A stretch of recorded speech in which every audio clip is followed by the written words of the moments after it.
You did 27 marathons in 26 days. How did that work? I set up a charity called Raise Your Hands, and we support a platform of 16 charities in the UK that work with children. And I thought one thing I could do would. So Eddie Izzard, who's this comedian, I don't know if you know them. He did 26 marathons in 26 days. And I worked out that if I visited all of the charities that we supported in one loop, it would be 27 marathons. So I did that and tried to do it in the same number of days. So that was kind of where that came from. I ran from London down to Newquay, which is kind of in Cornwall, and up to like Birmingham, and then back down to London again. It was a pretty cool trip, actually. I stayed at people put me up for free, and I met people along the way, and it's just amazing how, I think the press sometimes gives human nature a kind of bad rep. But actually, if you get out there and you kind of meet people and you're in need, then most of the time people will help you out. So that was pretty cool. Yeah, it's really cool. How'd you get that kind of endurance? Just practice, really. I didn't start like that. You just build it up over time. And I did a triathlon once, and I was terrible at the swimming. I literally came last, and I had elbows in my head, and I was flailing around. I've got no swimming coordination at all. And the cycling, I was sort of okay, but the running, I just sort of aced it. And I thought, well, I might try and play to your strengths rather than try and be good at everything. So I just kind of stuck with the running, and you just build it up over time, really. Yeah, I love it. Definitely. Do you do that sort of thing? Personally, I don't know if you've done them. Like, I've done a couple of marathons back in the day. I was in the service. I ran quite a bit, but I don't run like I used to. We'll put it that way. Yeah, nothing on my end. I've done a couple of 5Ks, but nothing crazy. Well, there's still time. There's still time. Plenty of time. Awesome. Well, Ed, let's jump into it. Tell us about your crypto story. How'd you get into crypto, and tell us about what you guys are doing at Calligraphy. Crypto was really after I set up a hedge fund. I was sort of in charity. I set up a charity after that, and then I kind of did a bit of consulting, and I sort of was wondering where to go and what to do. And I came across digital assets through a friend of mine who had kind of been deep into it since about. And I was just really taken by the whole blockchain story. I think I've always been very confused by GDP. GDP actually kind of measures productivity and activity rather than kind of welfare and happiness and progress. But GDP had been predicated on, creating as much as possible, as quickly as possible, and selling as much of it to as many people as you humanly can, which seemed to me kind of a crazy idea for a finite resource, which is the Earth. So there had to be something that would come and make GDP continue to grow, continue to improve, or at least stay at the level where it is, if we're going to carry on living the lives that we want to live, whilst the resource that we have is not increasing. And so that always meant that technology had a kind of serious role to play in that scenario. And lots of things in the world seem to me incredibly inefficient. I did some oil trading for a while, and all the LOCs were still done on PDFs. We weren't really aware where ships were. This was a while ago. And so much of that industry was just kind of very inefficient. It took weeks and weeks and weeks to get credit lines from banks. The insurance kind of process took a long time. And then you sort of extrapolate that out to anything. I mean, transferring money around the world just takes 3 days, which is crazy. And it costs, a percentage of the amount of money that you're transferring, which also seems kind of strange. And then there came the whole sort of egalitarian type of issue, which is that I'm sure you've read watched the social dilemma, I think it's called, the one about Facebook. and in that there's the famous line that if you're not paying for the product, you are the product, basically. And it seemed to me that there had to be a mechanism by which people were able to own their digital identities and then be remunerated for the value that they were creating online. And at the moment, all of that value is going to Google, Facebook, etc. And it extends beyond that, because at the moment, if you think about your digital identity, it's really your kind of your phone number. And if those get taken away from you, then you don't really have anything in terms of who you are online. And it also seems a little strange to me that we spend so much of our time online, and yet we know so little about our digital identity and what information is stored about us online. And blockchain provided, and does provide, I think, in some senses, a solution to those problems, a kind of permanent global distributed ledger, which has provenance, which is fast and which is cheap, and it enables people to have wallet addresses that gives them ownership of the data that they're creating online, and enables a seamless peer-to-peer transfer of value is something which is super important. And bringing that all back to GDP growth, something like that will need to exist in order for medtech, these sorts of things. But for me, blockchain could have a role to play, and that's sort of how I got into it. So you mentioned like GDP. So tell us kind of what are some of the things, obviously you covered a handful of topics there, but I'd love to kind of look at your investment strategy. Kind of what are some of the things that Calligraphy team is looking at? What are you guys investing in? Is there specific coin sectors or stories that you guys are kind of looking at as major themes? Matt, I'd probably need to tell you about my kind of background and like where I've kind of got my schooling from. Yeah, please. Schooling is in education rather than schooling is in beating. I started in hedge funds when I was about 16.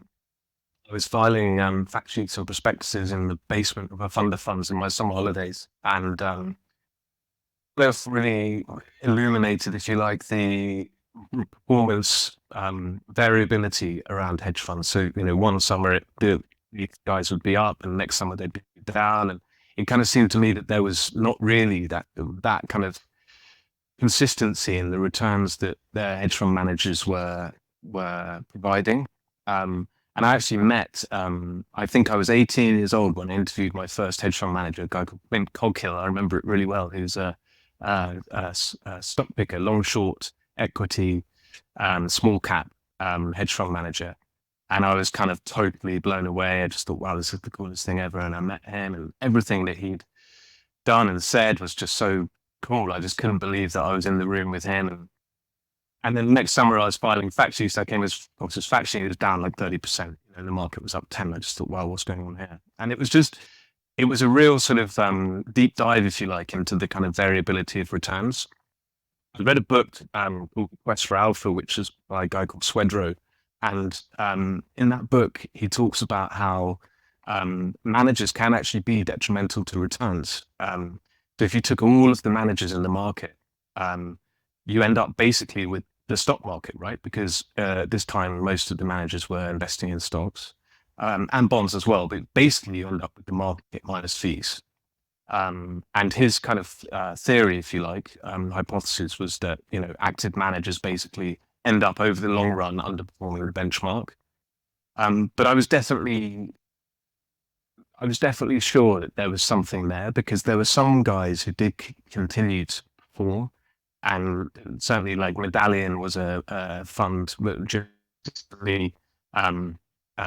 was consistently beating the market and providing outside returns.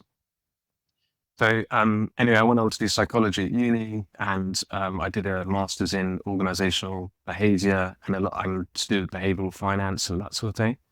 And the kind of behavioral finance part of my education, really I learned about, cognitive biases, things like anchoring. Anchoring was really interesting. It was a whole Daniel Kahneman psychology. And lots of sort of things to do with like emotional influence. So people have kind of loss aversion, metic, heuristics, all these sorts of things to do with like prospect theory, which is that, humans treat losses differently from gains. And actually we have this crazy thing, which is where we want to sell our winners to take the profit because we're worried it's going to go down. And actually we hold on to our losers because we think they should bounce back. And a lot of research has shown that that's exactly the wrong thing to do. You should cut your losses and let your winners ride. So I was like super interested in that. And I went on to Merrill Lynch after uni and worked in the hedge fund group there. We were looking after about 14 billion of kind of hedge fund allocations. And there I just went around the world and I met tons of hedge fund managers. I came across David Swenson, who wrote the book on the endowment investing. And that book kind of really not confused me from a content perspective, but confused me from a philosophical perspective, because he was really advocating active management. He got really into private equity and VC. I think at 1.70% of the endowment was all in hedge funds. So I was in this kind of crazy situation where it's like, I wasn't certain that hedge fund managers could pick stocks. There was definitely something there. And David Swenson, who is an icon, was saying, we've got to go active and active managers, and that's where the alpha is. So that was my Merrill Lynch experience. I then read about Farmer and French and the efficient market hypothesis through starting to follow Cliff Asmus and Antti Ullman, who they both, Cliff set up AQR, and Antti wrote a book called Expected Returns. And through following what Cliff was doing at AQR, I realized that basically these hedge fund managers that were succeeding and doing really well were harvesting what Antti calls risk premia from the markets. And there's lots of them. So in traditional markets, there's like the equity risk premium, which is the kind of excess return that you get from that stock markets provide over a risk-free rate. There's term premium, which is like the different the premium that you get from holding bonds of different maturities. Credit risk premium. I mean, there's lots of them, right? Inflation risk, carry. So you borrow in a low-yielding currency and you invest in a high-yielding one. And it made me realize that the markets are to some degree efficient, but they're only efficient on the basis that the protagonists or the actors within that market believe that they're efficient. Right? So if you think about, say, going to a festival, if you go to a festival, maybe you'll pay like $15 for a beer. Okay, but so at that festival, that's an efficient market because there's only so much supply of beer, and all the guys that have set up their tents to serve you are pricing at $15, so you pay $15 for it, right? Now, so that's kind of efficient market, but it's not the price of beer, right? Because I don't know what it is in America, but it's definitely not $15 in the UK. Right, my old case, yeah. What I realized basically was that there were risk premia in the markets that reflected the fact that different people who were in the markets had different objectives. And a really obvious one is like the variance risk premium, which is this idea that options are used to hedge, and that people who are hedging have a different intention. They're willing to pay more money for the hedge because it's more important to them and they need it at a certain time than people that are providing that hedging opportunity. So you end up with like options tending to be overpriced relative to realized volatility. Now, that's a risk premium. To bring it back to what we're doing in calligraphy, there was this sort of realization that these risk premium existed, but then also that individuals from a psychology perspective have difficulty in investing in markets. So the best approach I've kind of thought was, let's build systematic strategies to harvest these risk premia in a consistent way. And let's think about these risk premia in terms of, well, one, do we understand where the money's coming from? And that runs through everything that we're doing in calligraphy. We've got to understand where that return is. And two, what's the personality of these risk premia that are harvested by these strategies, these systematic strategies? Because it's in the word, right? It's the premium, but it's also the risk. So you don't get that premium all the time.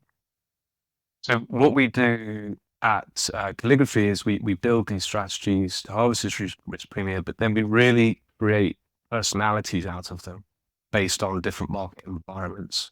And we try to understand how those personalities will manifest in different scenarios. So, when vol's going up, are we bullish or bearish? Are we in a range or are we outside of a range? All those different types of things that you can think about. And how do all of these different strategies behave in those different environments? And then what you can do is two things.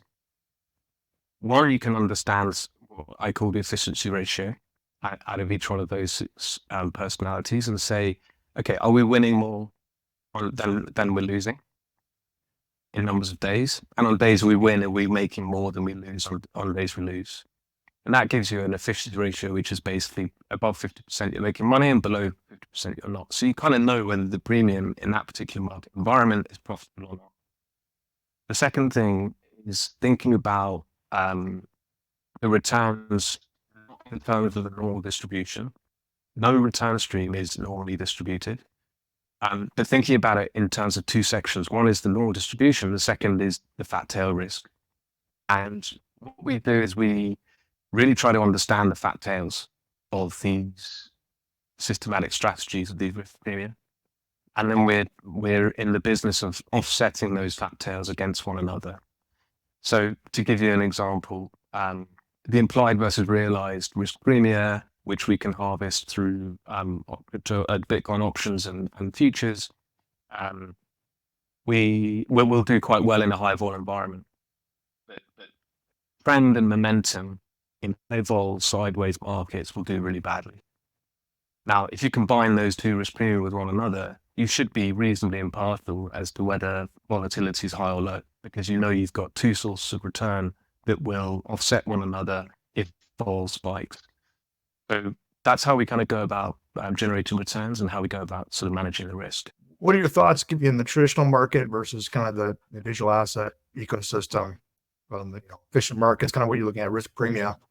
How do you kind of compare and contrast what everybody else is seeing in the traditional markets versus what you're focused on? And what are the advantages, shall we say, in this digital asset market specifically?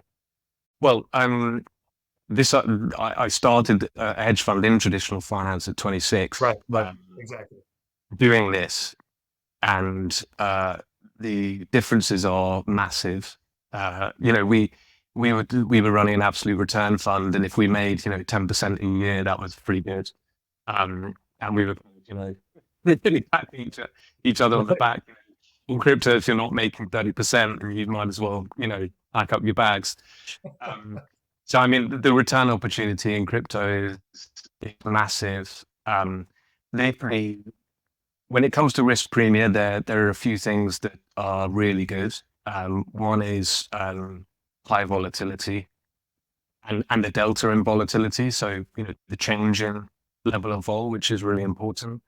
The other is strong kind of retail participation, which really helps. Because retail participation tends to mean that momentum and trend are a lot more pronounced. And in crypto, you have a lot of companies that are working hard on building momentum into their tokens, and that helps for trend and momentum-based strategies. In fact, I talked about Cliff Asness earlier. He is in crypto, and the only strategy he's doing in crypto is trend. For that reason, I think the other thing is the opportunities for building strategies based on data and data metrics is massive.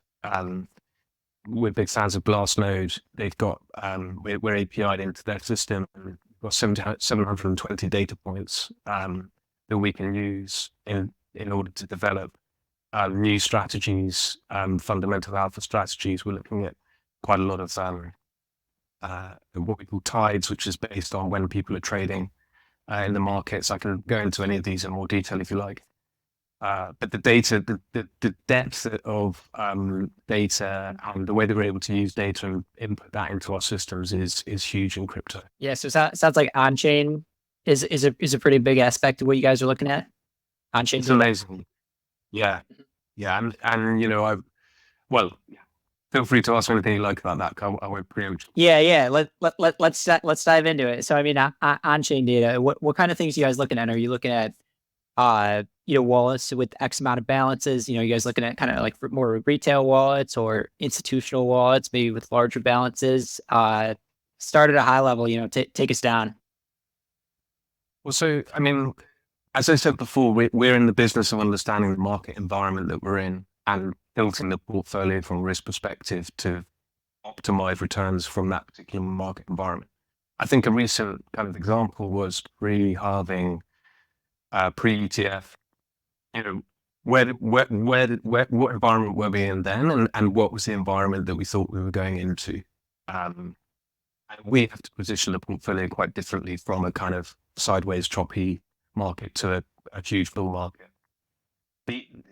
I was very skeptical about the halving and the significance of the ETF from a fundamental perspective. I wrote about this in one of our letters, but the Bitcoin has around 19 million coins that have been minted so far, and roughly people estimate that Satoshi's got about 1 million, and there's probably around 1 to 2 million that have been lost. So that gives you about 16 million coins that are in circulation. The halving changed the Bitcoin block from 6 to around 3, which changed the amount of Bitcoin that was going to be produced every year from 300 to 150,000. So it's a change of 150,000. In the context of a 19 million supply, 19 million coins of supply, a change of 100,000 is a rounding error. It literally makes no difference at all.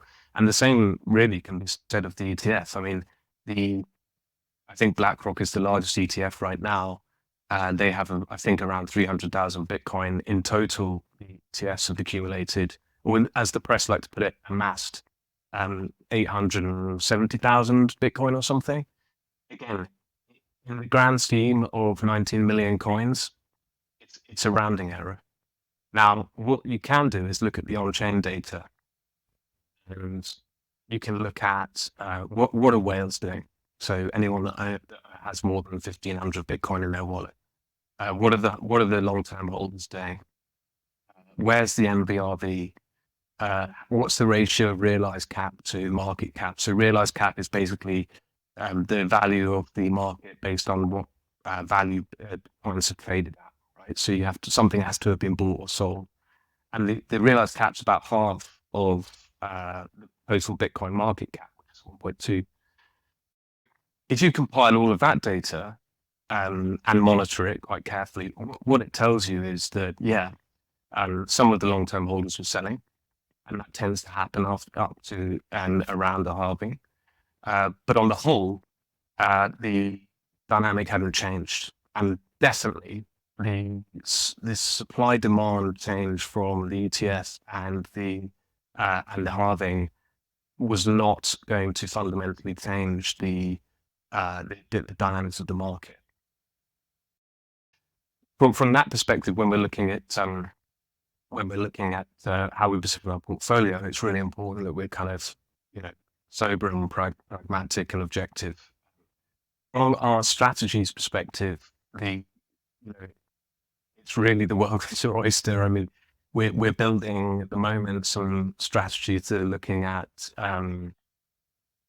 sentiment in the market. So there's a great supply of data from a company called Sentiment, and we're starting to look at Twitter feeds, Reddit, Discords, those sorts of things, and trying to see if there's any prediction of price around those sort of sentiment-based indicators. From a Bitcoin chain perspective, the behavior of whales is something that is really interesting, and we're starting to see some statistical significance around those movements. MVRV in the context of some other measures that we're looking at is also a useful indicator. So, I mean, I'm excited because we could spend the rest of our lives coming up with strategies that use this data to predict price and to ideally, sorry, not predict price, but harvest risk premium from these markets. And yeah, it's a super exciting area.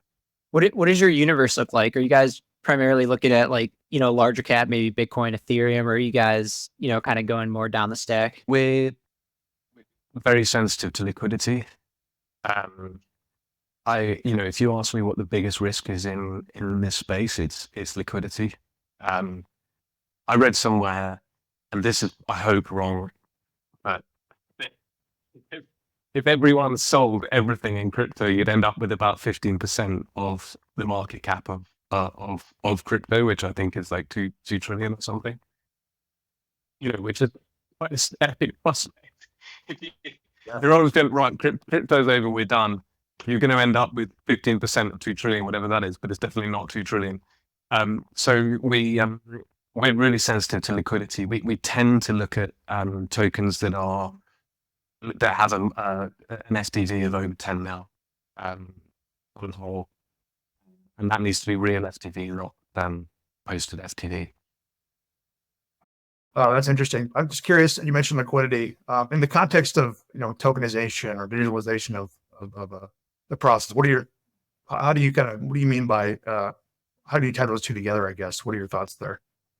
Well, one of our theses is that this market will grow because as it does grow, it provides greater volume, greater liquidity, more inefficiencies. We've seen this in emerging markets, and certainly, hedge funds that were in the emerging markets did unbelievably well for those reasons, particularly quant hedge funds.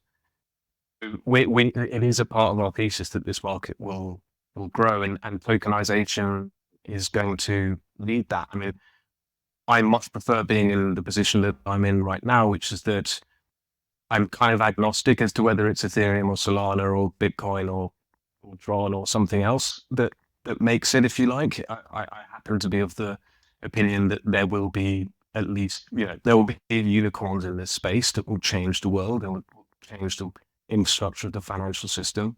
But at the moment, we are really in the business of generating returns from risk premia that will be driven by growth in this market. Coming to tokenization, I mean, it's obviously the big buzzword right now, and justifiably so. I mean, anything at the moment that's illiquid, that's sitting on a balance sheet, in theory, shouldn't be there. The idea that you can have a yield from your cash seems to me just egalitarian. I mean, that's sort of a kind of human right. But if you've got $10,000 sitting in a bank account, you should be earning 5% on that right now.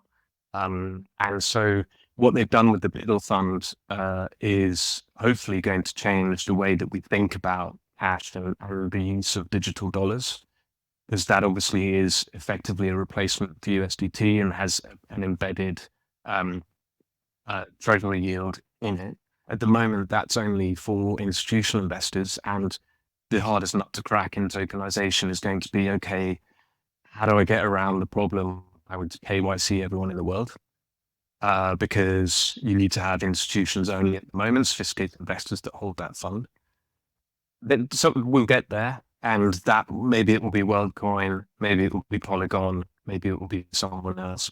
The idea that you have to upload 3-month utility bills and a passport photo that's been notarized by some lawyer somewhere, but it was signed 3 months ago, so you've got to do it again, should hopefully be a thing of the past at some point. And once it is, then people will be known, they'll be KYC'd forever, and then you can allow people to really take advantage of this tokenization movement. But I think I'd just say two other things about that. Like firstly, from what I talked about earlier in terms of GDP and efficiency, that really is something that will push that forward. The BlackRock fund that was tokenized and used as collateral with in a reverse repo with Barclays, is a really good example of how we're creating more efficiency out of illiquid assets. But I would sort of give one sort of point of caution, or 2 points of caution. One is that just because something's tokenized, it doesn't make it liquid. I can tokenize my mouse, but if no one wants to buy my mouse or I can't use it as collateral, then tokenizing it hasn't really achieved anything. And the other thing as well, like from my perspective, is that you've really got to think carefully about the distinction between permissioned and permissionless chains. And Coinbase get very jumpy and excited about top Fortune 100 companies are all using blockchain now, and Onyx at JP Morgan are digitizing lots of things. They are, but it's all on permission chains. That's not quite true, but the vast majority of it's on permission chains. And that really is going to have little impact on the digital assets markets as we know it in terms of growth. Biddle, by the way, was done on Ethereum, and Onyx do have a line into the EVM. But at the moment, most of that is being done on permission chains.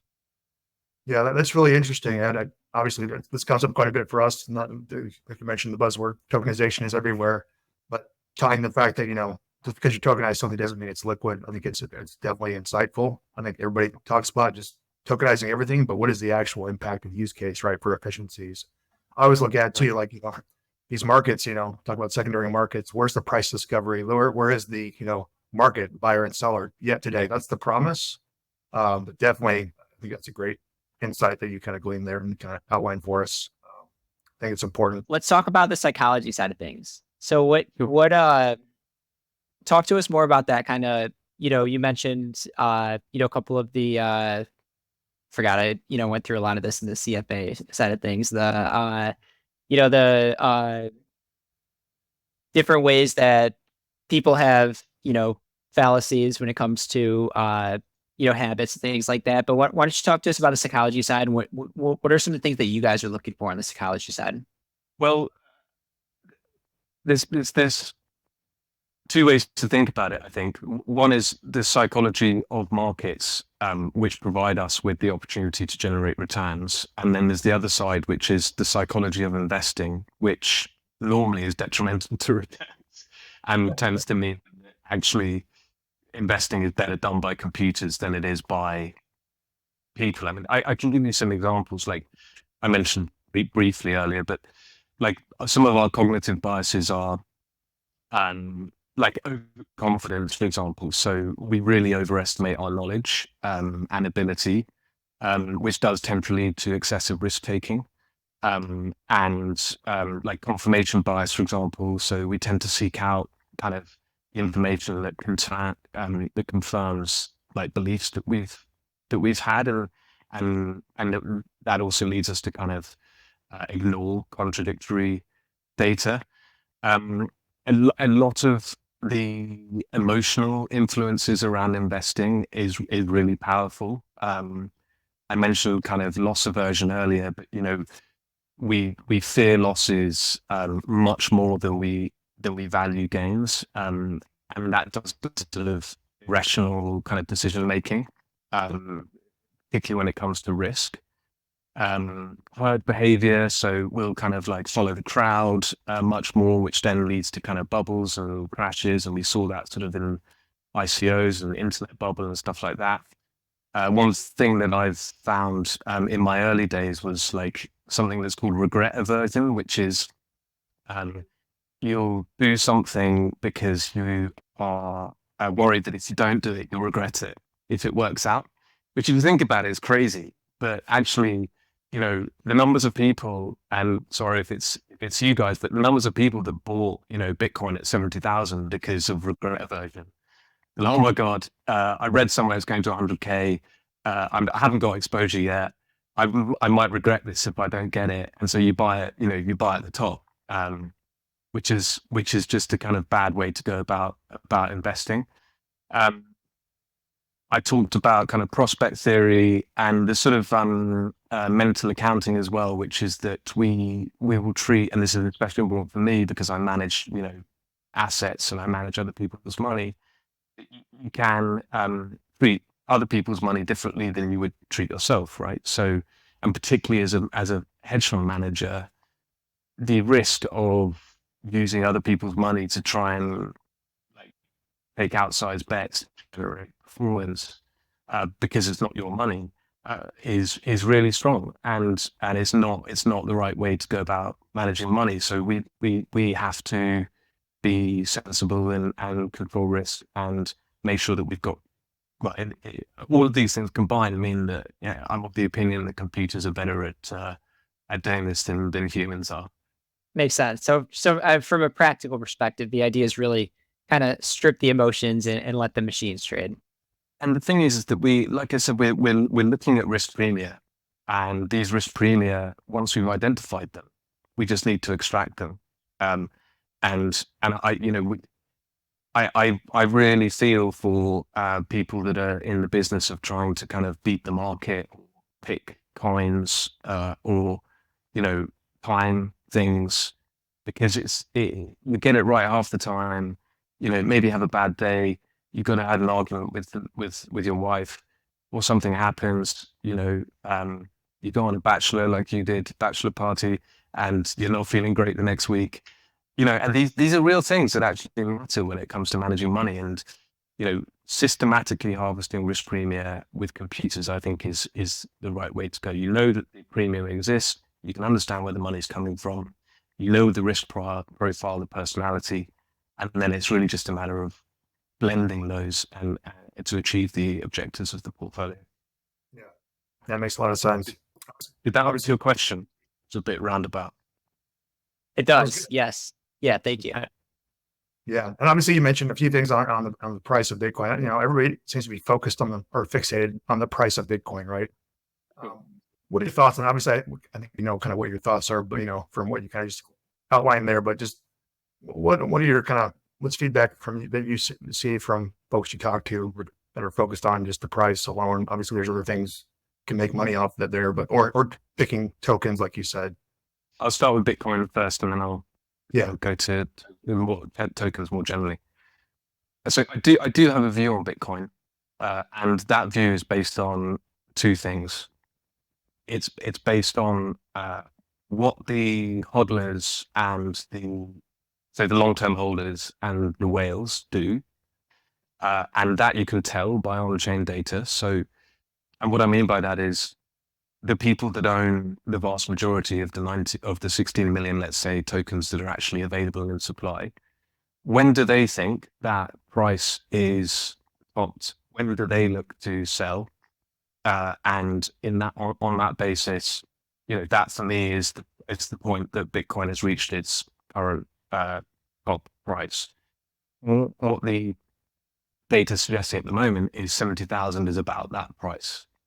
So we've seen a lot of old coins coming onto exchanges, which suggests that they've been sold, or that there are some people that think that they might be being used as collateral to buy levered positions, which I'd be surprised if that's the case, but it's a possibility. And we started to see long-term holders put coins on chain, and whales also start to sell. And you can see this really easily. It's really like a wealth transfer from the long-term holders to the short-term holders, and that's happening around 70K. The point at which I think the supply-demand ratio will change significantly is when Bitcoin starts exhibiting a price action which is appealing and relevant for institutions.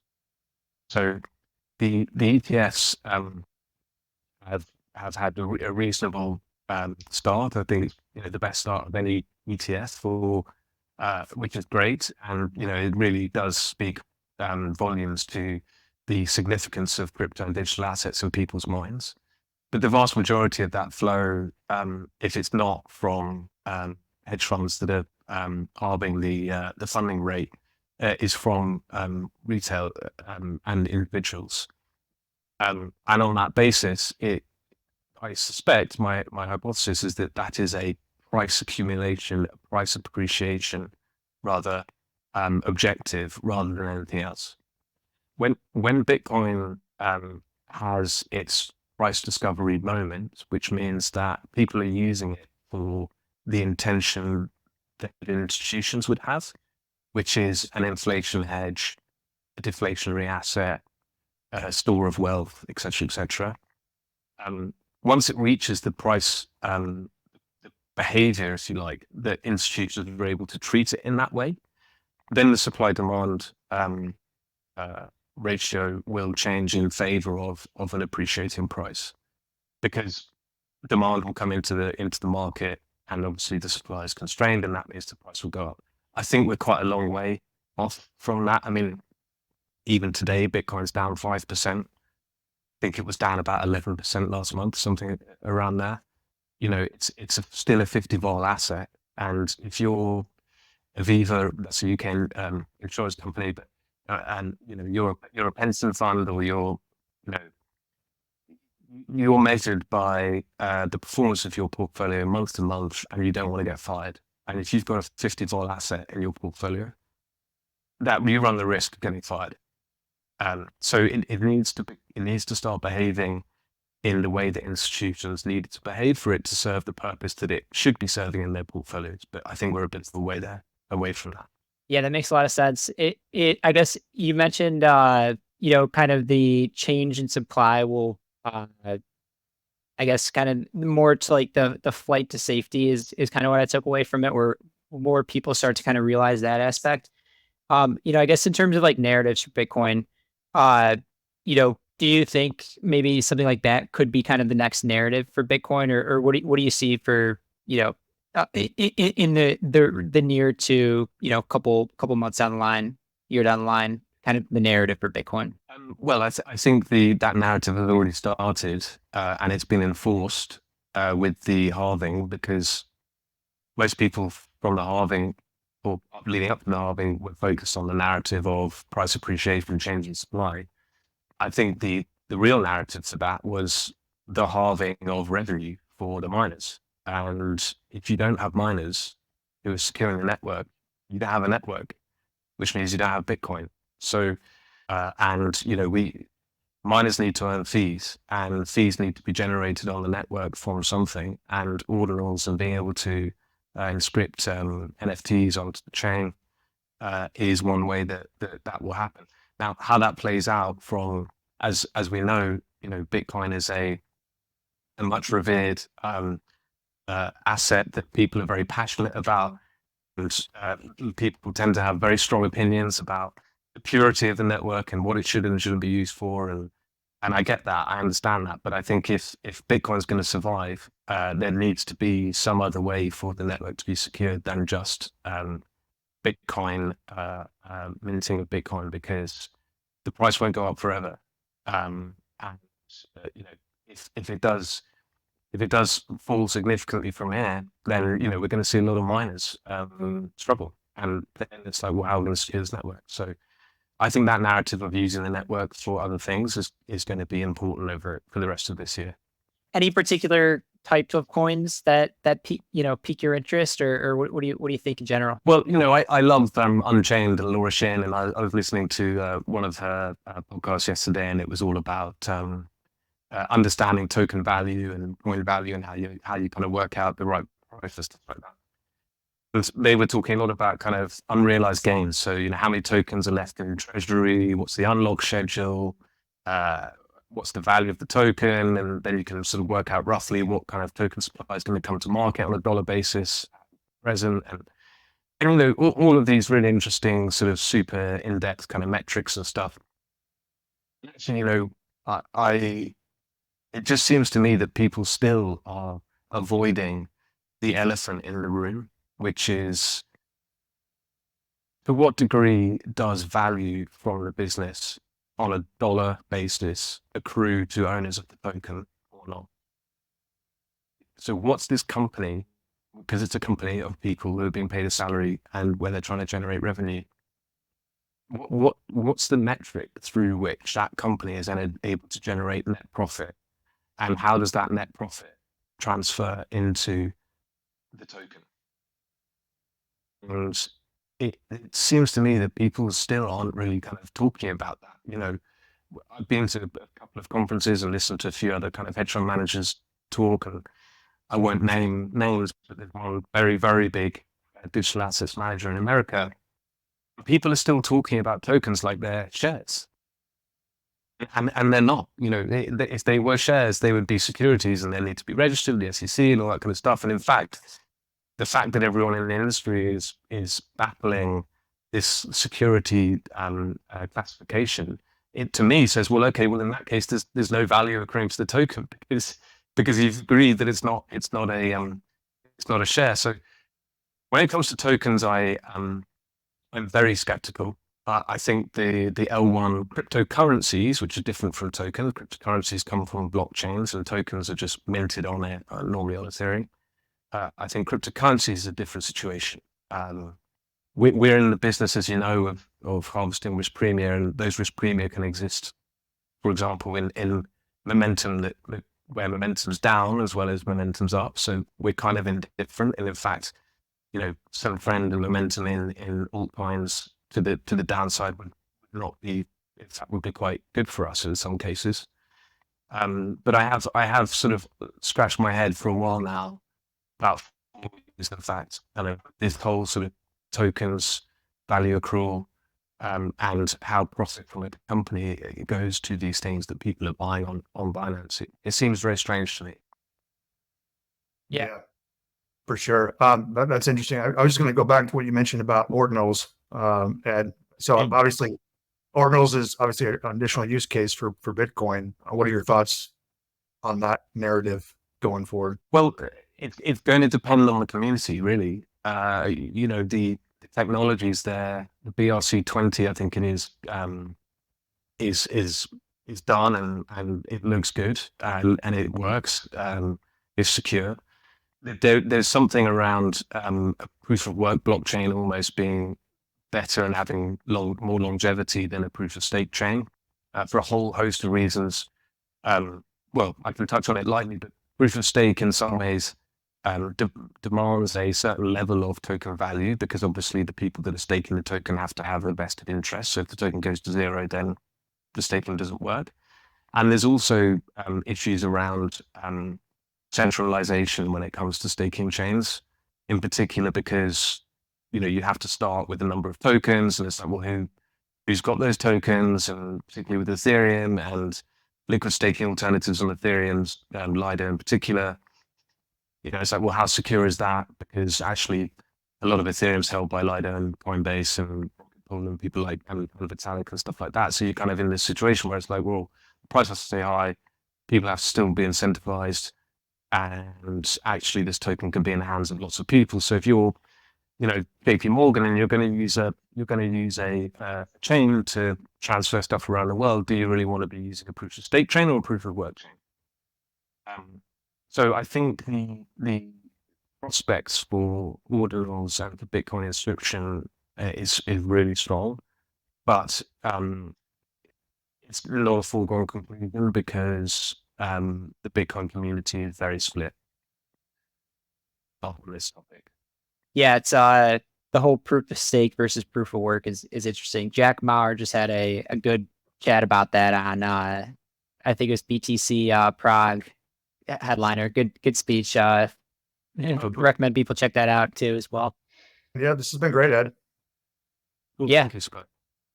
Cool. Well, Ed, yeah, this has been great. Really appreciate your insights. I guess one final question for you. Any advice you'd give to a aspiring fund manager? You need to raise twice the money and expect it to take 3 times as long. Yeah. So if you're a manager, you'll write a business plan, and you'll have hopefully a backer who will put equity into the company and get you set with your operational side of things. And it takes a lot longer than you think, and it costs usually a little bit more. But look, I would say stick to what you really believe in. 2 reasons. One, because it will get hard, and it will get easier, but it's hard, and you really have to believe in your approach. I am so convinced and completely 100% believe in what we're doing and our approach. And a lot of fund management is around speaking to people. And, if you can't convince yourself, then you definitely can't convince other people. So I'd say those two things. I love it. Definitely, almost everything comes down to sales. So definitely, agree with you on that point. That's key. Awesome. Yep. What would be your advice? You guys have met lots of fund managers. I think you got it right too, at it, where it's just like, kind of find something you believe in, but really find a strategy that's unique. You can't just buy Bitcoin, take the beta. I think whether it's crypto or the traditional financial markets, I think you really have to find your niche. You have to find something that's a little unique, little bit different. That's not just beta or, something beyond what an ETF could do. Right. Yeah. No, I agree with that, both of you guys. I mean, even having just emotional intelligence, and it goes back to the psychology of things. I think you said a lot of great things, Ed, on how you approach. There's a lot of noise out there. There's a lot of people talking about a lot of different things. Your focus, your decision making, taking away the emotion out of it, and just really utilizing. You mentioned, computers doing the hard work, but really human in the loop with a great focus on what they're looking to do. I think is crucial, right? Yeah. And understanding it's a business. You have to have the back office. You have to have a team. You have to have, different folks that can help on different sides of the business. So you have to have an excellent administrator. Absolutely. Awesome, Ed. Well, this has been a lot of fun, Ed. Thank you so much for the time. Where could people go to connect with you and learn more about calligraphy? Calligraphydigital.com.